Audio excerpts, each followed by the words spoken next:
and welcome everyone. This is Minu at AngloLink.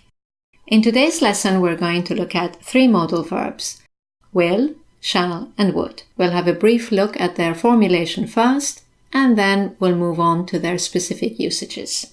By the end of the video, you will have a clear idea on how and when to use will, shall, and would. Today's prize draw is a free copy of our Anglophile 107 Modal Verbs. To enter the prize draw, just make a comment in the section below. So when you're ready, we can begin. Modal verbs: will, shall, and should. Let's start with formulation. Like all modal verbs, will, shall, and would are always followed by the infinitive without to. Will do, shall do, would do. They're the same for all the pronouns: I will, she will, etc. They do not need auxiliaries. They take direct negative and question forms. Will not, would not, shall not. Will you? Would you? Shall we? And finally, they never combine with another modal verb. Not I will can, but I will be able to. You can't say I would must. You'd have to change must to I would have to. Right then, let's look at their usages, starting with will. As you know, the first usage of will is the formulation of the future simple tense with all pronouns. John will probably call you. If we have some time, we'll come and see you. Sue wants to speak to you. Okay, I'll give her a call. The second usage of will is making a request with the pronoun you in the question form. It's an informal alternative to could. So instead of saying, "Could you turn the TV down, please?" you could say, "Will you turn the TV down, please?" Or, "Will you give me a hand, please?" Right. Let's have a look at shall. The first usage of shall is formulation of the future simple tense with the pronouns I and we. If we have some time, we shall come and see you. Sue wants to speak to you. Okay, I shall give her a call. Note that if you use shall instead of will with the pronouns I and we, you sound rather formal. In modern day usage, will is more common than shall. Let's look at the second usage of shall, which is offering to do something with the pronoun I in the question form. For example, "You look cold. Shall I put the heater on?" "What shall I bring you, tea or coffee?" Looking at the third usage of shall, it is making a suggestion or asking for a suggestion with the pronoun we in the question form. For example, "It looks nice outside. Shall we go for a walk?" "Where shall we go for our next holiday?"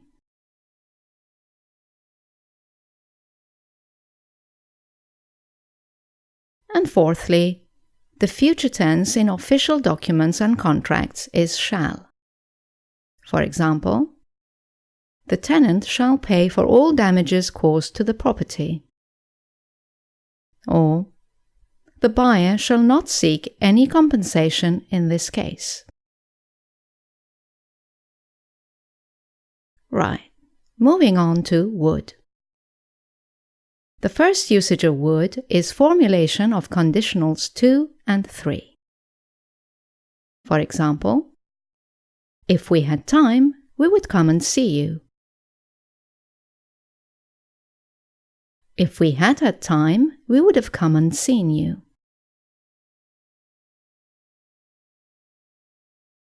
The second usage of would is a habit in the past. This is similar to used to. For example, when I lived in the city, I would walk everywhere.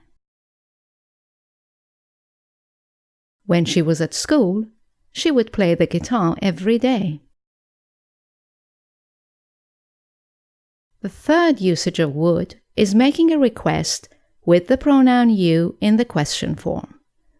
Again, it's an alternative to could. So instead of saying, "Could you turn the television down, please?" you could also say, "Would you turn the television down, please?"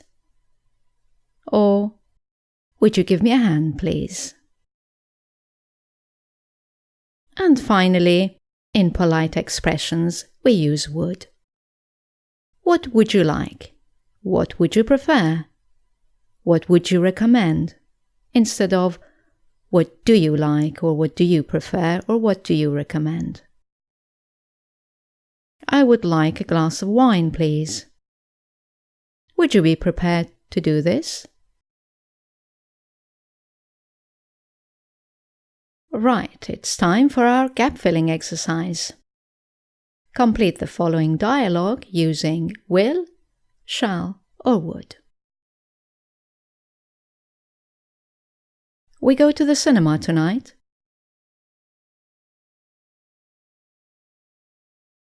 Shall we go to the cinema tonight? Why not? You pass me the newspaper, please.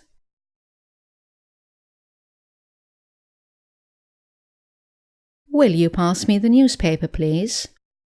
Or, would you pass me the newspaper, please? I check what's on.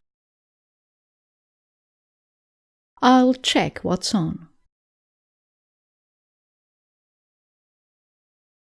Here you go. I asked Jane if she wants to come with us.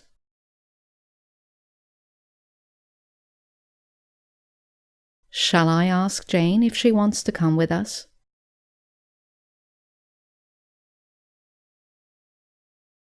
You can ask, but I don't think she come.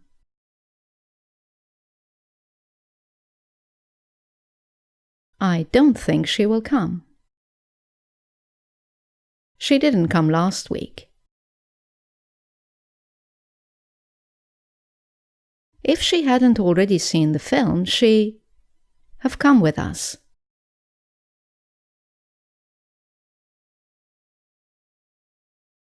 She would have come with us. Do you remember when she was younger, she watched the same film again and again?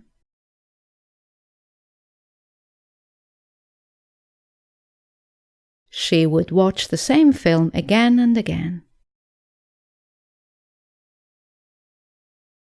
Yes, and she make us watch them with her.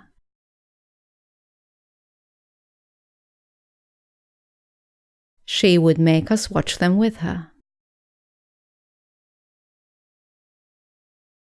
Have you found something worth watching? Not really.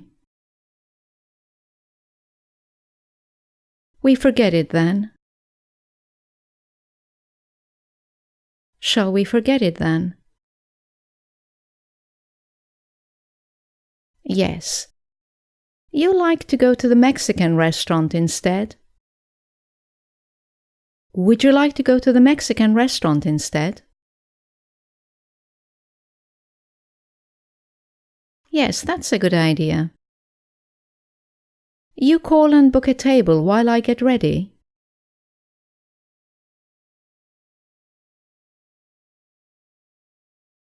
Will you call and book a table while I get ready?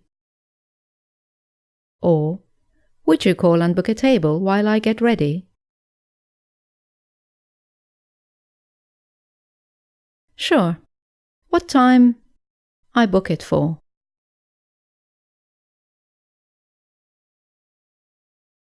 What time shall I book it for?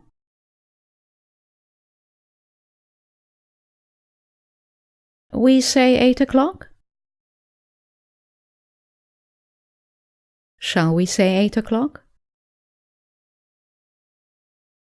Okay, I book it for 8. Okay, I'll book it for 8. That's the end of our gap-filling exercise. I hope you've enjoyed this lesson. As you know, you can now go to our website anglerlink.com for more exercises and explanations.